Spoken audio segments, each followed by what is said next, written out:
as I have gotten older, I have decided we really need camps for adults.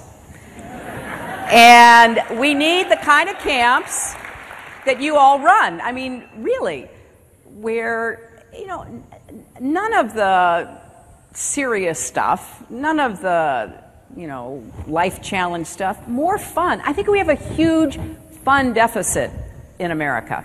I tell you, that's going to be her platform. Vote for Hillary and let's have some fun.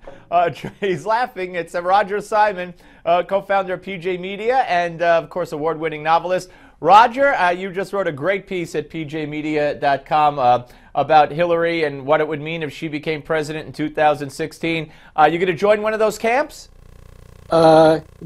You know what they remind me of? The kind of, when I was in the Soviet Union in the early 90s, late 80s, the worker camps. You know, that's what they'd be like. You know, everybody singing, you know, dull songs at 11 o'clock at night around the campfire.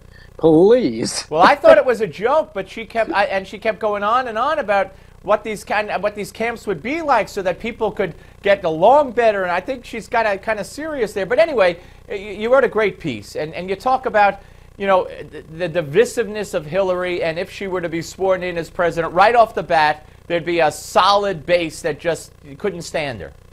Yeah, I mean, that's what we'd be headed for. I mean, as we will recall, it's not that way now. When Obama came into office in 2008, a lot of us who voted elsewhere might have been disappointed, but there was, you know, there was a spirit of, let's see if the guy can do it. You know, he couldn't, but let's see. At that point, this won't even have anything like that. This 40% of people already think this woman is a complete, you know, congenital liar. That's it. And then there's a 40% who think, well, maybe she's a liar, but she's no worse than anybody else. And then there's a bunch of people in the middle who, you know, are the ones that Obama wants to make vote in mandatory voting. So, I mean, the atmosphere will just be polluted from the start. And how she can come out of that beats me. It had to be one hell of a summer camp. Well, you make a plea at the end of your piece as a former Democrat and as a man who's not, you know, necessarily obsessed, as you put it, I think, with having a Republican win the White House. You're begging the Democratic Party to please pick someone else. Yeah, I mean, I did do that. Although, let me be clear. I think we really do need a Republican right now, real badly, because of what Obama's done for the last 8 years and what he may be doing, rather for the last 6.5, and what he may be doing for the next year and a half, which will be even worse. So I think we need someone to unwind all this. But nevertheless, Hillary is like, I can't, I mean, it's so depressing, the thought of it. That's what really, I mean, it's the opposite of what you were talking about at the beginning of the show there with the camp and fun and what is the, you know, it's like, what is it, Republicans versus Democrats or some version of color war? Yeah, yeah. Is that what it is? Remember color war? Oh, yeah. Oh, yeah. Well, I think she specifically says we won't all have our own colors, but she's made comments before, like I said at the top of the show, before we had our technical difficulties with the rest of the cut. She said in the past that, you know, we can't run a country like this where people disagree on so many issues and one story is presented in different ways. It's kind of scary talk to me, but let's move on.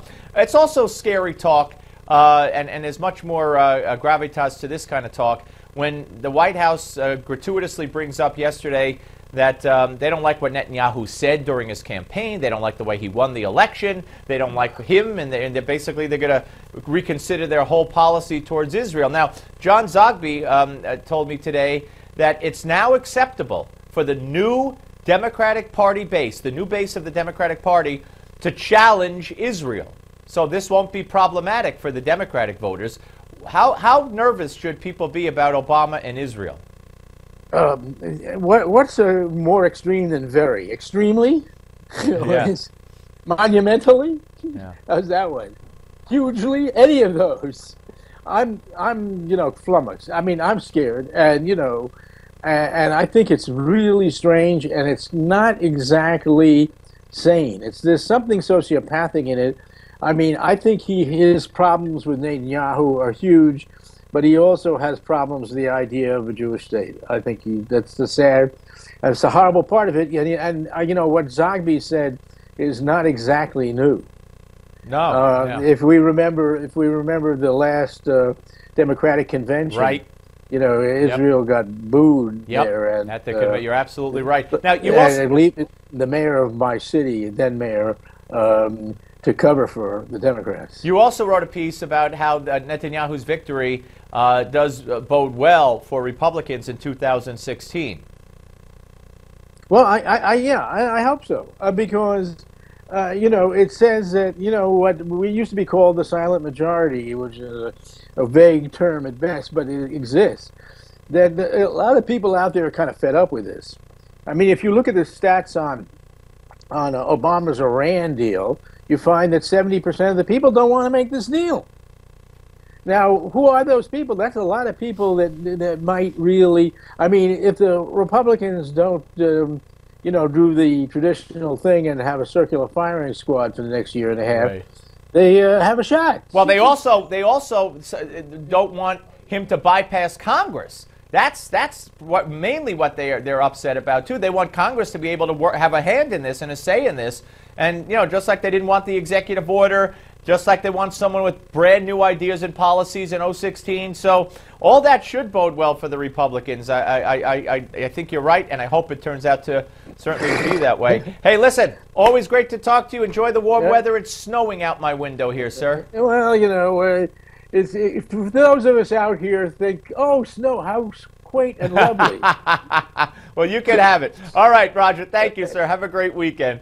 You too. All right, folks. When we come back, it'll be the Malsberg panel. That's right. The Friday edition to boot of the Malsberg panel.